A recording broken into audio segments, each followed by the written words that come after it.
જય દ્વારકાધીશ મહાદેવ હર જય માતાજી।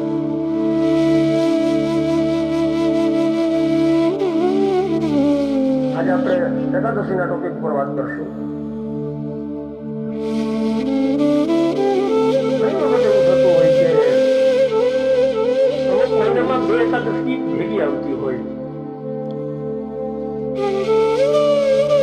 બધા ભૂદેવ અને ફોન એમાં ચાલુ થઈ જતા હોય કે ભૂદેવ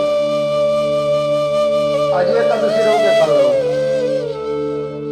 આજ પૂનમ રહું કે કાલ પૂનમ રહું, आज आठम रहूं के આવતીકાલે આઠમ રહું। એકાદશીમાં 11ના દિવસે પણ થતું હોય છે એકાદશી।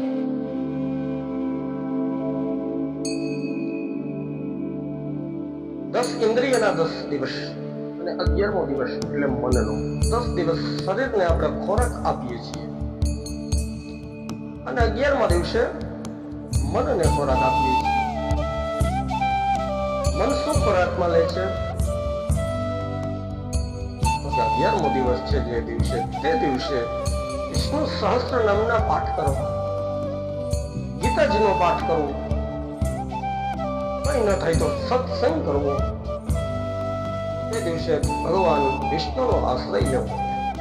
આને કહે છે કે એકાદશી।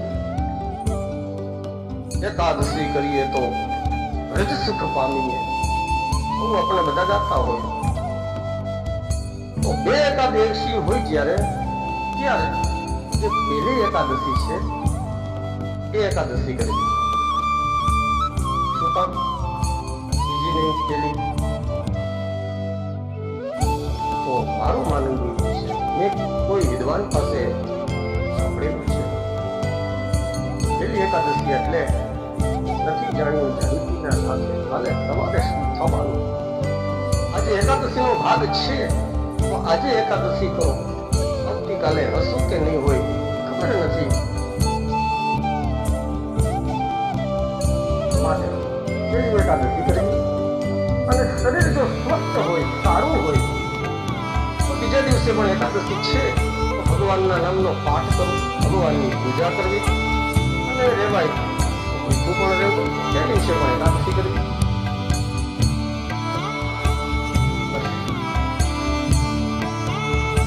કહેવાનો ભાવાર્થ એ છે, કલ કરે સો આજકલ, આજ કરે સો અબકલ। કવિએ કીધું છે કે જે કાલ કરવું છે આજ કર ને આજ કરવું છે ત્યારે કર। માટે જ્યારે બે એકાદશી બે પૂર્ણિમા ભેગા થતા હોય ત્યારે જેનો જે દિવસ આવતો હોય એ દિવસ રહેવો